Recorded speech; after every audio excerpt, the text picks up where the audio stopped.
साथियों नमस्कार, मैं राम प्रताप सिंह कुशवाहा। हमारे चैनल ज्ञान एंड नॉलेज की शाखा नर्सरी पाठशाला में आप सबका स्वागत है व अभिनंदन है। आज बहुत ही प्रेरणात्मक प्रसंग है, बहुत मोटिवेशनल।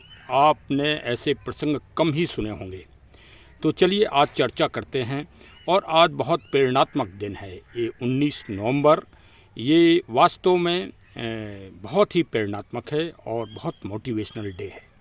चलिए आज हम चर्चा करेंगे इसी के दिवस पर, और इस दिवस में क्या क्या बहुत ही महान व्यक्तित्व के लोग इस भूमि में आए और उन्होंने अपनी कीर्ति पूरी दुनिया में फैलाई। ऐसा ये दिवस है आज का। इस दुनिया में आना और जाना ये एक शाश्वत प्रक्रिया है। पांडवों में युधिष्ठिर धर्म के प्रतीक थे। यक्ष ने पांडवों से पूछा कि इस दुनिया में सत्य क्या है, तो युधिष्ठिर जी ने उत्तर दिया कि इस दुनिया में आना और जाना ही शाश्वत सत्य है।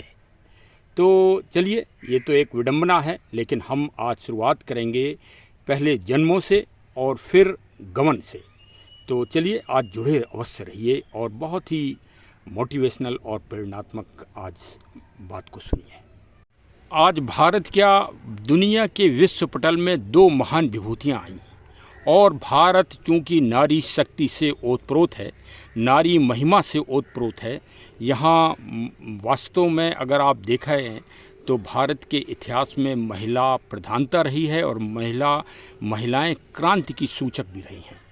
आज वीरांगना महारानी लक्ष्मीबाई जी का आज जन्म दिवस है। साथ में अभी आधुनिक कालांतर कुछ समय पहले पूर्व प्रधानमंत्री श्रीमती इंदिरा गांधी जी का भी आज जन्म दिवस है। तो वास्तव में भारत और विश्व पटल पर ये एक बहुत ही प्रेरणात्मक दिवस है। एक वीरांगना ने तो अंग्रेज़ों के जमे हुए तख्त को उलटने का पूरा प्रयास कर दिया था 1857 की क्रांति में, और वो क्रांति सुलगती हुई 15 अगस्त 1947 को पूर्ण हुई। वास्तव में देखा जाए तो उस किले की प्राचीर, झांसी के किले से जो घोड़ा सहित महारानी लक्ष्मीबाई ने जब आगे चरे वेती के आज शब्द का उच्चारण करते हुए जब जंप और कूद लगाई थी, वहीं से भारत की चिंगारी क्रांति की सुलग गई थी। आप आज आधुनिक राजनीतिक परिदृश्य में जो कटाक्ष किए जाते हैं, यदि उनको छोड़ दें और भारत के प्रधानमंत्रियों की गणना करें, तो श्रीमती इंदिरा गांधी अपने दिव्यता के प्रखर बिंदु पर हैं। इन दोनों महान विभूतियों को जहां इनका नाम और कीर्ति पूरी दुनिया में फैली, वहीं इनसे अगर आप प्रेरणा लें, मोटिवेशन लें, किसके, प्रकृति और जलवायु संरक्षण की, तो दोनों ही विभूतियां अपने जीवन के अंतिम समय में प्रकृति के संरक्षण के लिए हमेशा समर्पित रहीं। श्रीमती इंदिरा गांधी जी हमेशा रुद्राक्ष की माला अपने शरीर में धारण किया करती थीं, अपने गले में। इस तरह उनका स्पष्ट है कि उनको प्रकृति से अटूट प्रेम था। और यदि रानी लक्ष्मीबाई मणिकर्णिका जी से अगर आप उनका व्यक्तित्व की पहचान करें, तो वो उन्हें बचपन से ही जहाँ घुड़सवारी, तीरंदाजी, तलवारबाजी का शौक़ था वीरांगना के रूप में, वहीं उन्हें प्रकृति की भी अद्भुत प्रेम था। उन्होंने अपने किले में, महल में अलग सुंदर मंदिर श्री गणेश जी का और सुंदर उनकी वाटिका बना रखी थी। वह वाटिका से स्वयं फूलों को तोड़ा करती थीं और प्रतिदिन भगवान को अर्पित करके और भगवान की पूजा किया करती थीं। ये एक अद्भुत निराला गुण था उनमें, प्रकृति के संरक्षण का। पेड़ पौधों की वह स्वयं सेवा किया करती थी। ये अटूट प्रेरणा आपको कोई बताएगा नहीं, लेकिन मैंने उनके व्यक्तिगत जीवन को पढ़ा है और व्यक्तिगत झांसी के किले में अपने पूज्य पिताजी श्री उदय प्रताप सिंह, जो झांसी रेंज के रेंज ऑफिसर थे, उनके साथ मैं किले में गया था, विशेषकर वनस्पतियों के संरक्षण के लिए। और आज आपको ये जानकर ताज्जुब होगा कि झांसी के किले में 20,000 पौधे जड़ी बूटियों के लगे हुए हैं और वो संरक्षित हैं। वो वास्तव में पूज्य रानी लक्ष्मीबाई जी की यादों को एकदम प्रतिमूर्ति के रूप में आज भी वहाँ अवलोकित कराते हैं और उनका संरक्षण हो रहा है। क्योंकि पूज्य पिताजी श्री उदय प्रताप सिंह वही रेंजर थे उसी रेंज फॉरेस्ट में, तो उन्हें विशेष आयोजन के लिए बुलाया गया था पेड़ों के संरक्षण के लिए और प्लांटेशन के लिए। उसमें उनकी बहुत अच्छी भूमिका थी और उन्हीं के साथ मेरा जाने का झांसी के किले में सौभाग्य प्राप्त हुआ था। वास्तव में आपने बहुत सारे किले देखे होंगे, लेकिन झांसी का किला तो प्रकृति के रूप में अनूठा स्थान रखता है। बंगरा की पहाड़ियों पर स्थापित उस मतलब जीवट भूमि में हरा भरा आप चारों तरफ देखेंगे और उसमें गणेश जी के मंदिर की बहुमुखी मूर्ति के भी आपको दर्शन होंगे। आप अवश्य जाइए झांसी के किले में, आपको पेड़ पौधों और जड़ी बूटियों का संरक्षण का दुर्लभ संग्रह प्राप्त होगा। और महारानी लक्ष्मीबाई जी की इसी रुचि को, इसी प्रेरणा को लेकर भारत सरकार ने वर्तमान में महारानी लक्ष्मीबाई एग्रीकल्चर विश्वविद्यालय झांसी और ग्वालियर रोड पर स्थापित किया है और उस विश्वविद्यालय को विशेष टास्क दिया गया है पेड़ पौधों के संरक्षण में और हमारे जो पालतू जानवर हैं उनके और जो जंगली जानवर हैं उन सब के संरक्षण और उनके डीएनए को संग्रह करने में।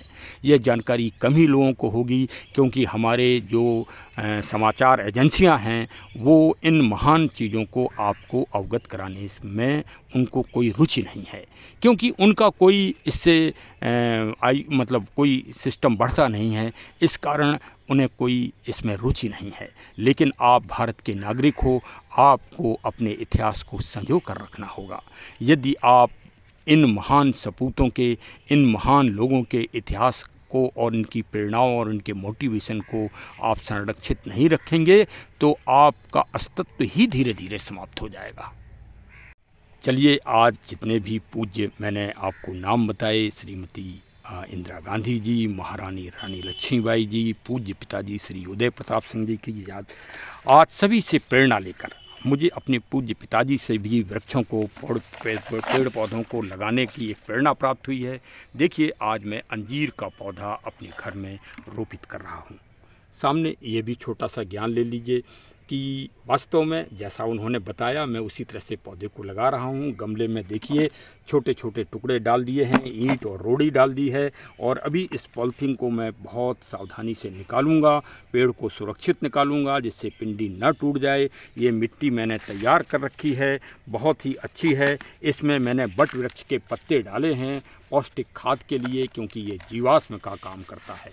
यदि आपको गाय की गोबर की खाद उपलब्ध ना हो तो आप इन बरगद के पत्तों को डाल दीजिए। ये आपकी मिट्टी का पीएच बहुत ही मजबूती से बहुत जैविक बना देंगे। साथ में मैंने एक और रिसर्च की है, उसकी भी थोड़ी सी आपको जानकारी दे दूंगा, क्योंकि किसान यदि इसको अपनाएंगे तो भारत में वास्तव में जैविक और ऑर्गेनिक की बहार आ जाएगी। देखिए, शहरों में आजकल मिट्टी उपजाऊ मिलना बहुत दुर्लभ का काम है।